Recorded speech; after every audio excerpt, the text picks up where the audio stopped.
Every word we say is a magic spell. So spelling, spell casting, has been specifically used to denigrate ourselves. We are born into this world. Born comes from the English word barren. Today's definition of barren is unfruitful, bleak, and lifeless. Our children, as designated by our language, aren't even ours. Parents are a pair who rents. Our governments, especially our courts, don't treat a parent's right to control and direct the upbringing of their child as a fundamental liberty. We're forced from a young age through many types of indoctrination, and our parents are helping in this process. Look at the word childhood. A hood is used to cloak and hide. The etymology of children is chill and dren. Chill means cold. Dren is a name meaning a strong and healthy individual. So children are strong individuals who must be chilled, made cold. Stay with me, this will all come together. In Ballantyne's 1948 Law Dictionary, the term human being says sea monster. When we see monster, we get the definition, a human being by birth, but in some part resembling a lower animal.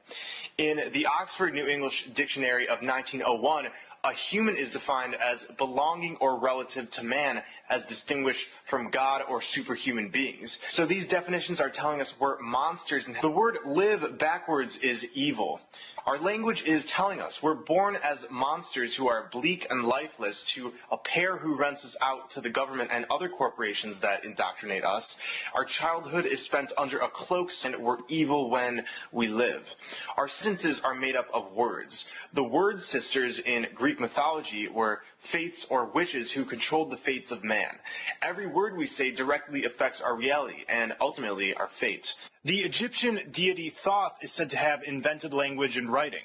The original purpose was to use words for magic. The words write and write are pronounced the same. A rite is a ceremony or ritual. Whenever we're writing with words or speak, we're initiating a ritual. Books contain chapters. A chapter often refers to a sect of a secret society or religious order. To page someone is to summon them. Pages in books made of words are summoning things to enslave or imprison our souls. The word grammar comes from the French word grammaire or grimoire. Grimoires were ancient magic books which contained instructions to summon demons. We wake up each morning. A wake is a funeral party held for the dead. At the beginning of each day, we say to each other, "Good morning." Mourning is what you do when you're sad for the loss of someone or something, by calling it a good morning. It's pretty masochistic if you ask me. We then go to work at our occupation. When we occupy something, it can mean being occupied by a military force, like in war. Many occupations are focused on money and the dog-eat-dog mentality. The dollar bill comes first before the environment or even each other. Therefore, we are committing war against each other during each day we work our occupation. We are the military occupiers. An urn is for the ashes of the dead.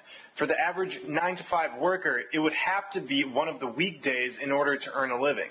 I agree. You would have to be in a weekdays to earn a living. During the week, we become weaker and weaker until finally it's the weekend, and we have become weakened. Somebody or something who is weakened has no power. And during the weekend, many of us turn to drink alcohol.